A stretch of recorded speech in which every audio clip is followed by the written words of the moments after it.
ఇప్పుడు మనం సేంద్రియ పద్ధతుల ద్వారా తక్కువ ఖర్చుతో ఎక్కువ ఆదాయాన్ని పొందుతున్న గంగాడ పార్వతమ్మ అనే రైతు దగ్గర ఉన్నాం.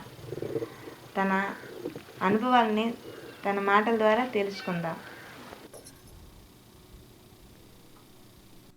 అందరికీ నమస్కారం. మాది బాలగొడవ, పార్వతీపురం మండలం, విజయనగరం జిల్లా. నేను ఇంతకుముందు రసాయన ఎరువులు వాడి చాలా నష్టపోయాను. ఈ 2 సంవత్సరాలు బట్టి సేంద్రియ ఎరువులు వాడడం తక్కువ పెట్టుబడితో ఎక్కువ దిగుబడి. 5 సార్ల కోసం నాకు బాగా దిగుబడి వచ్చింది. ఇంకా బాగానే ఉంది పంట.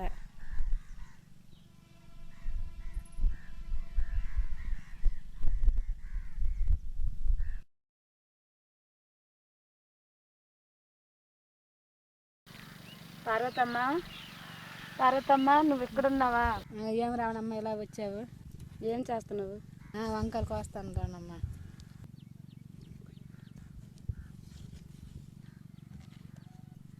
పార్వతమ్మ, మీ వంకాయలు చాలా బాగున్నాయి.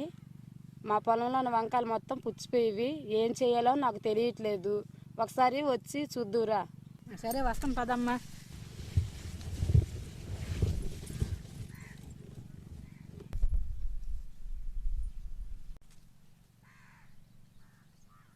పార్వతమ్మ చూడు, మా పంట పొలం ఎలా పాడైపోయింది.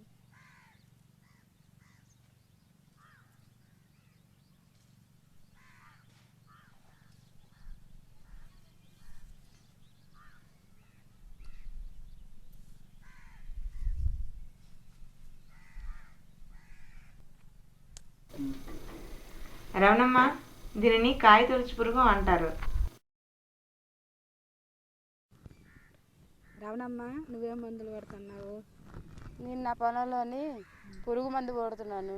ఎంత పురుగు మందు ఓడినైనా నా పొలం బాగోట్లేదు. పురుగు మందు వాడటం వల్ల మన ఆరోగ్యం పోతుంది, మన పంట నష్టపోతుంది.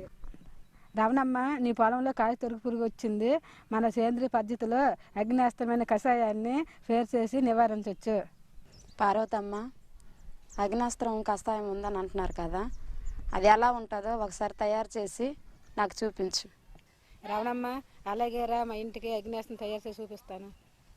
ఎకరా పొలానికి అగ్నాస్త్రం తయారు చేయటకు కావలసిన సామాగ్రి: 10 లీటర్ల ఆవు మూత్రం తీసుకోవాలి, 5 కిలోల వేపాకు తీసుకోవాలి,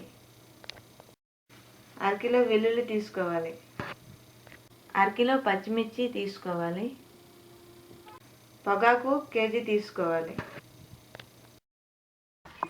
వెల్లుల్లిని ముద్దగా తయారు చేసుకోవాలి. మెత్తగా తయారు చేసుకుంటున్న వెల్లుల్లి ముద్ద.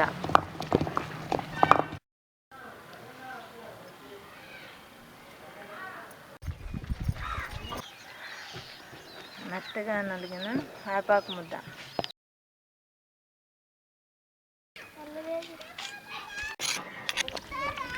మెత్తగా నలిగిన పచ్చిమిరపకాయల ముద్ద. పొగాకుని ముద్దగా తయారు చేయడం.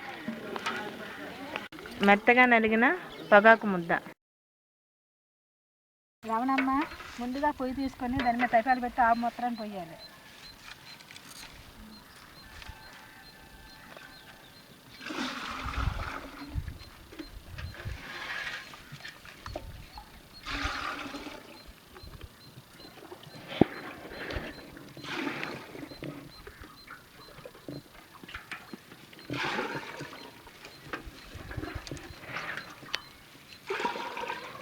ముందుగా వేపాకు ముద్ద వేసుకోవాలి.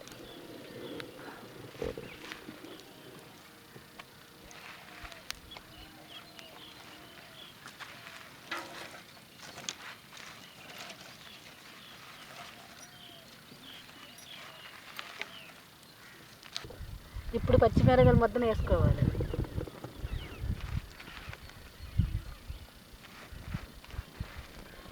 ఇప్పుడు వెల్లుల్లి ముద్దను వేసుకోవాలి. ఇప్పుడు పొగాకు ముద్దను వేసుకోవాలి. ఇప్పుడు దీని మీద మూత పెట్టుకొని 4 పొంగులు వచ్చే వరకు ఉడకచ్చాలి. అవునమ్మా, చూడు పొంగి ఎలా వచ్చింది. ఇలా 4 సార్లు రావాలి.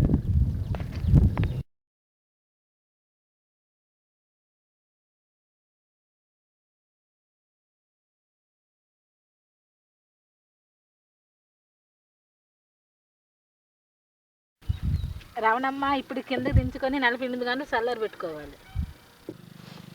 రవణమ్మ ఇది 48 గంటలు చల్లార్చిన అగ్నేస్త్రం. రవణమ్మ సిద్ధంగా తీసుకుని వడపాత్రలో వడబెట్టుకుంటాను.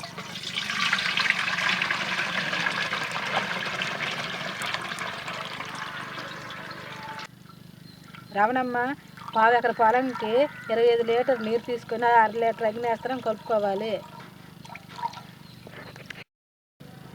రవణమ్మ ఇప్పుడు నీటిలో పోసిన అగ్నేస్త్రాన్ని కరెక్ట్గా బాగా కలుపుకోవాలి.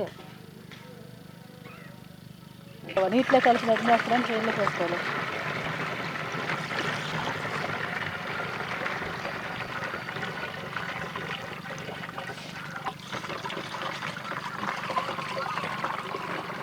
ఈ మిశ్రమాన్ని వంగ తోటలో వేరు చేయాలి.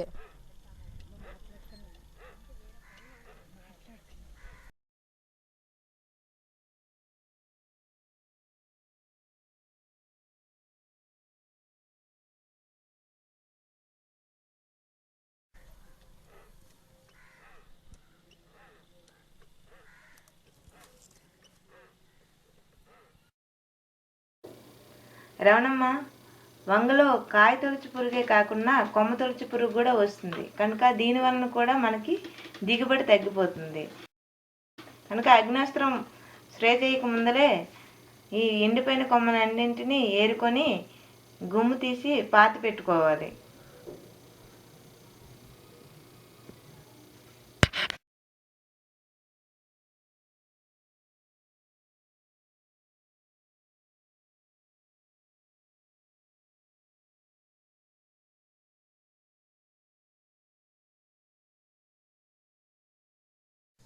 అగ్నేస్త్రాన్ని పిచికారీ చేసిన తర్వాత ఆరోగ్యంగా ఉన్న పంట పొలం.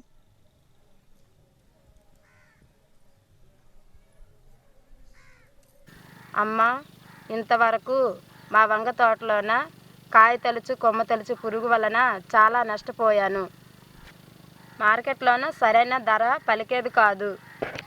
మా వంగ తోటలోన కాయ తరుచు కొమ్మ తరుచు పురుగు నివారించుకున్నాను. ఇక నుంచి నేను తక్కువ ఖర్చుతో ఎక్కువ దిగుబడులను పొందుతాను. పార్వతమ్మ, నువ్వు నాకు అగ్నేస్త్రం తయారు చేసి చూపించినందుకు నాకు చాలా ఆనందంగా ఉంది. నీకు నా ధన్యవాదములు.